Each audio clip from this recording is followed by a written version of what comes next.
everyone. Thank you so much for coming to our Psychedelic Citizens training. I'm so happy to see so many people in the community committed to being good psychedelic citizens. It's my vision at Aspen Psychedelic Resource Center. I'm Martha Hamill, for those of you who don't know me. I'm the Executive Director of the Aspen Psychedelic Resource Center, which I run with Laura Betty.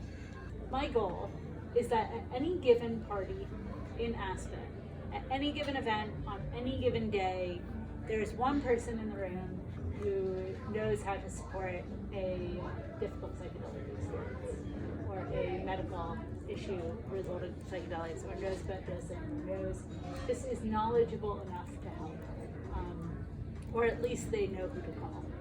So this is, I'm so happy to see so many of you showing up to help support this vision of really turning Aspen into a psychedelic city. I mean, I feel like it's already a psychedelic city. Aspen's already a safer psychedelic city. Exactly. Yeah. So this is Erica Siegal of Nest Harm Reduction and many other psychedelic projects. We are so honored to have her here. Hi everybody. I'm Erica.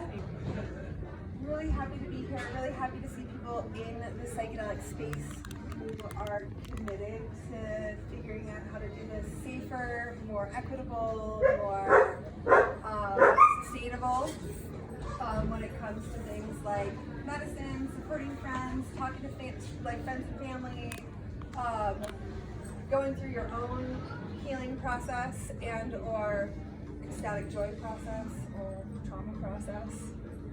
Everything's on a spectrum, everything's on a binary. Love being able to have more than, like an hour or two to talk to people so we can digest information and come back tomorrow with more questions. I am a licensed clinical social worker, and I also love giving people homework. So I'm going to send you guys home after this with some homework assignments, but I also have no expectation of anybody doing anything. And so we can also work on that when we're here. I think that in the psychedelic space, it is, we're seeing such a massive increase in curiosity, in use, in polysubstance, and this is expanding while we also have really real risks around untrained facilitators, malicious facilitators who abuse and assault, unclean drug supply, archaic drug laws. I know Aspen is so incredibly open to decrim and to cognitive liberty. I feel like one of my favorite things about Colorado is how libertarian it is. First things first, so we're in the psychedelic renaissance, and so the path to this future that we're all envisioning begins with our own inner exploration of our consciousness, the connection that we have to ourselves and to our communities, and to the greater, not just the planet, but the greater cosmic universe that we all exist in. And so how do we take care of ourselves, take care of our community, and take care of the greater worlds that we exist in, universe that we exist in, because we are here for a blip of a second in time. And there's a lot of, with psychedelic exploration and things like time dilation, and it might feel like we're here for such a long period of time, but in the grand scheme of the universe, we're it's like a snap of the fingers. And so a lot of this comes with the existential crisis of can I make a difference? Do I make a difference? Am I valued? Am I, all of these things come up when we start to explore psychedelic and consciousness states. And so how do we address that also? So we're gonna start off with giving people an agenda so you guys know what's going on. We'll do a little intro game where I'm gonna have everybody partner with somebody they don't know, have a 2 or 3 minute conversation, And then we'll all introduce each other so we can be like a little cohesive cohort working group. As somebody who has worked in harm reduction for over a decade, I think it's really important to recognize where psychedelics play a role in the greater like drug policy, drug world, substance world, and how we can advocate for those spaces as well. Go into a little bit about the relationship of altered states and trauma, which will really kind of inform how we create safe spaces for ourselves and for others. And then how to care for people in psychedelic crisis, which is the thing that Martha just brought up, which is anytime you are in a space where people are engaged in altered states work, what happens when there's an emergency, when a crisis occurs, how do we handle that, how do we show up? And I have some like interactive games and things for that as well. Rules of engagement. I would love it if we could all make some agreements that like we're all here to participate, we're all here to learn and ask questions, respect each other when we're having sharing. I know that we are recording, and I'll ask that anytime we're having personal sharing time that we don't record that, so everybody has the ability to feel like they can share what's on their mind without feeling like they're being recorded. Also, a land acknowledgement. We're on native land. It's important for all of us to know that like this is not our ancestral. Well, I don't know if anybody here is descendant of native people, but like this is not our land, and that comes up a lot in psychedelic work. How do we take care of ourselves when we are displaced from like our ancestral roots? What is it like when we are on land in which the people who have ancestral roots here are no longer here? And what is our responsibility to that? We'll talk about that when we talk about medicine sourcing tomorrow. It's also really important to know that in the psychedelic renaissance, there is a overconsumption and over-harvesting of specific medicines. Peyote, bufo, and things like that, and ayahuasca, are expected to run out soon. And so how do we become good psychedelic citizens to make sure that we're ensuring the sustainability of these medicines? Now I'll do my intro. Erica, LCSW, she, her are my pronouns, although you could really use they, them, whatever. I'll answer to anything, basically. My nickname's Panda. We'll talk a little bit more about that. When I work in recreational spaces and non-clinical spaces, everybody calls me Panda. It's like the name I go by. There's a reason for that. We'll talk about that in the later afternoon exercise.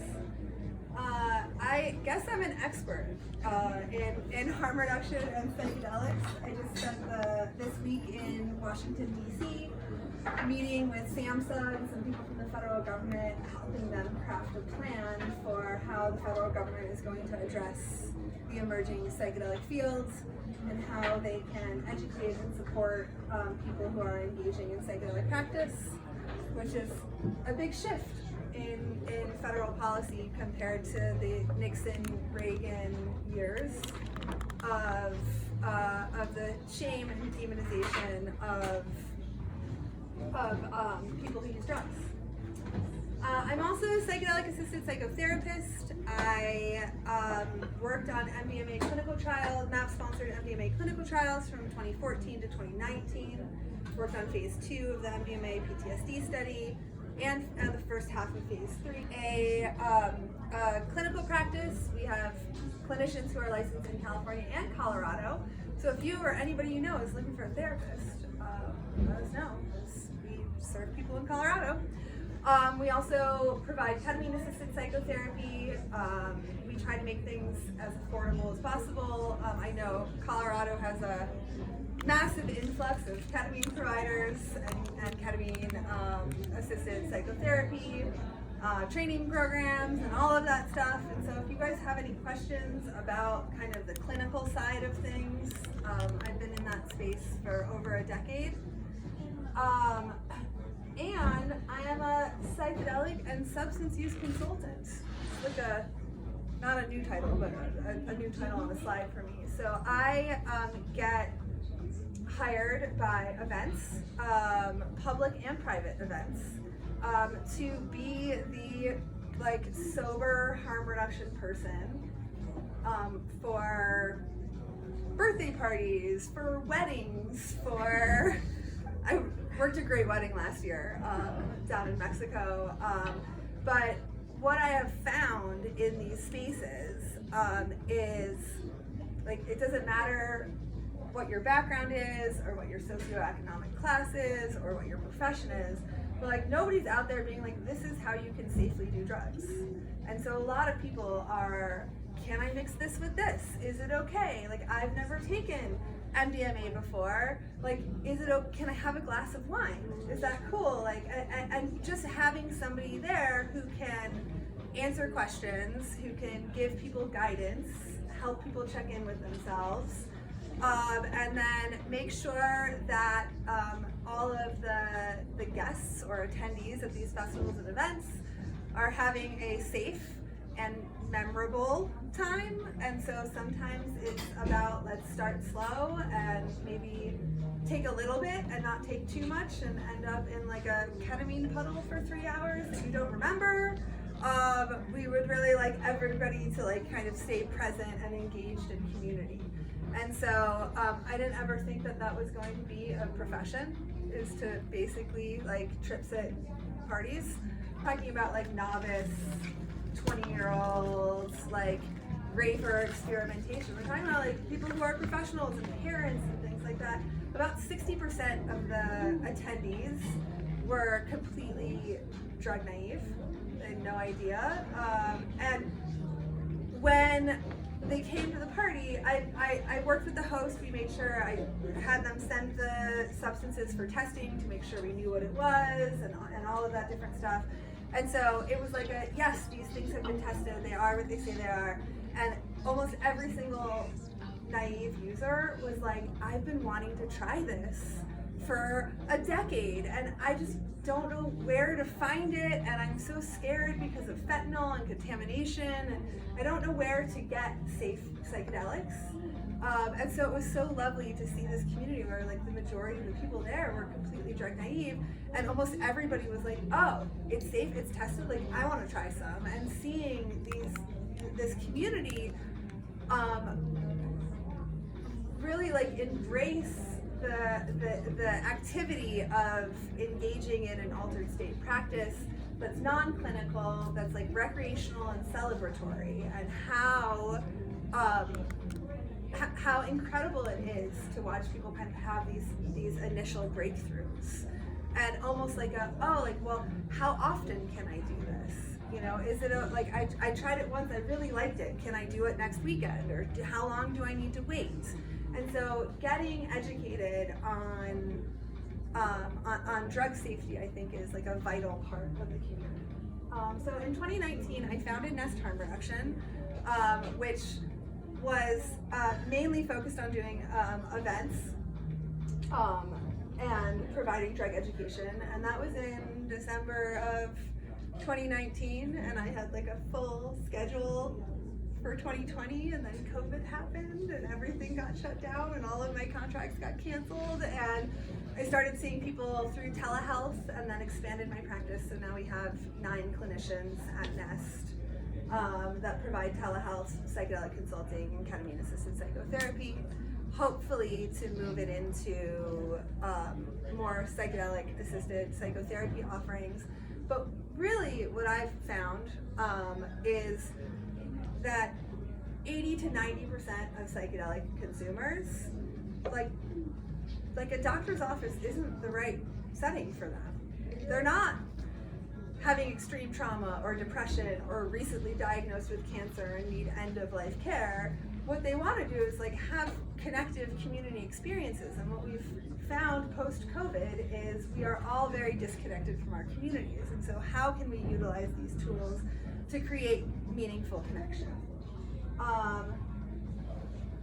having been in psychedelics for over a decade, I have also, and in harm reduction and crisis work, I became kind of a reporting agency for bad behavior.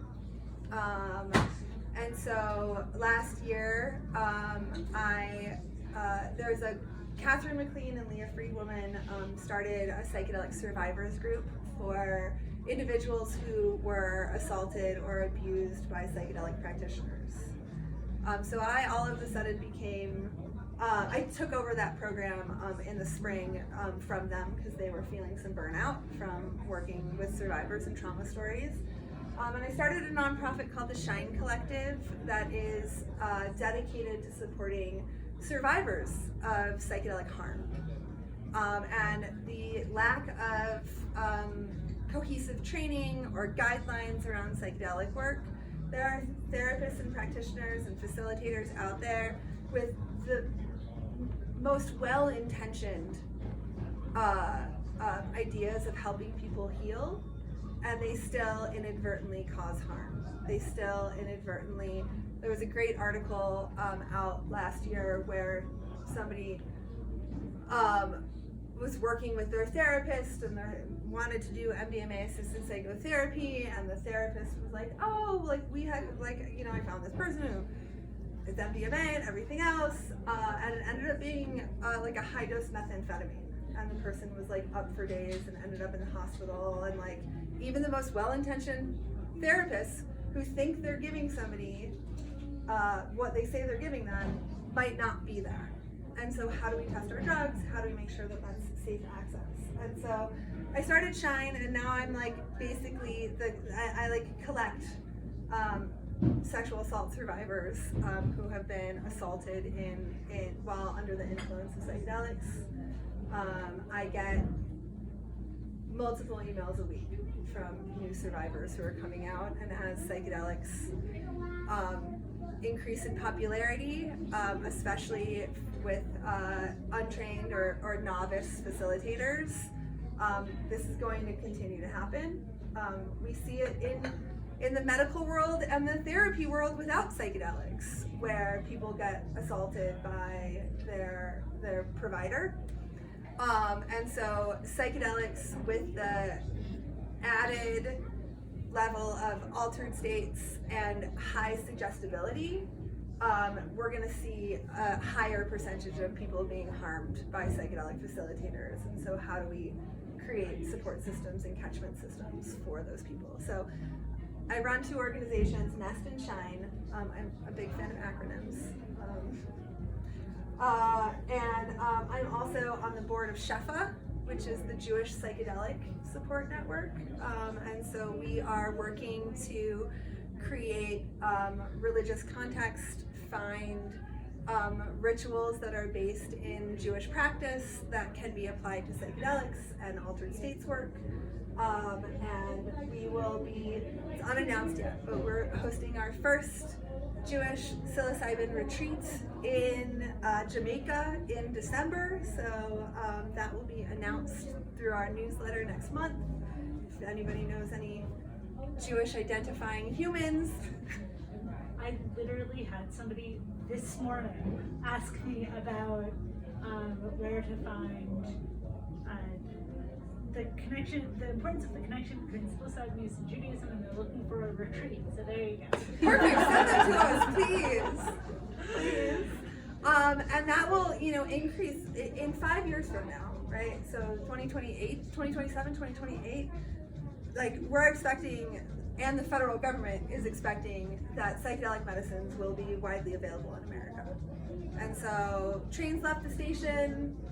I mean, the only thing that will probably stop it is if we have a shift in presidential leadership next year. But I'm very happy that the current administration, our current government administration, is very focused towards harm reduction and psychedelic access, and are really committed to creating safe avenues for that. That is also really challenging, where there are no labs or pharmacies that you can get these things from. So most of the drugs that we're getting, most of the psychedelics that we're getting are from the underground and don't have the safest safety protocols in drug production.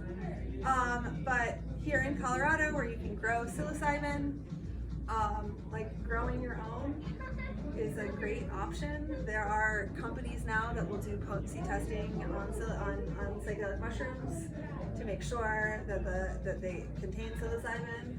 And then I also get people try to sell me drugs through social media, like on a daily basis. It's quite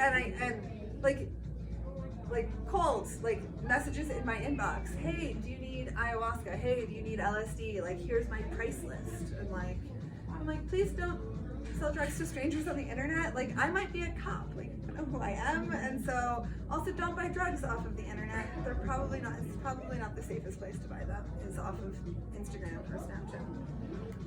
I am also just started this month, July 1st. I'm on the board of Psychedelic Medicines and Therapies. BPMT is attached to APA, American Psychedelic Practitioners Association, APPA, and they are the professional association for people who will be psychedelic practitioners. BPMT, the board, is a sister organization with APA that will be putting out the credentialing standards, writing the credentialing exam, and making sure that we have avenues for not only people who have medical and therapeutic licenses, but we're also creating a track for non-licensure individuals. So that would be for psychedelic churches, ayahuasca facilitators, people who have been working in the underground for an extended period of time. We don't want to restrict their access. And so figuring out ways to make it equitable for everybody who's working in the great landscape of psychedelics. And that should be in the next year or two that we'll put out what the standards will be for becoming a board certified psychedelic practitioner. So that's really exciting. I'm excited to write that exam. I'm excited to put some of my brain influence, especially around ethics and ethical care, into that, to make sure that everybody has a base knowledge of, you shouldn't have sex with your clients. I don't understand why that's a really hard concept for people, but for some reason, it's wild how many reports that I'm getting from licensed practitioners, or from people who have been harmed by licensed practitioners, and other organizations like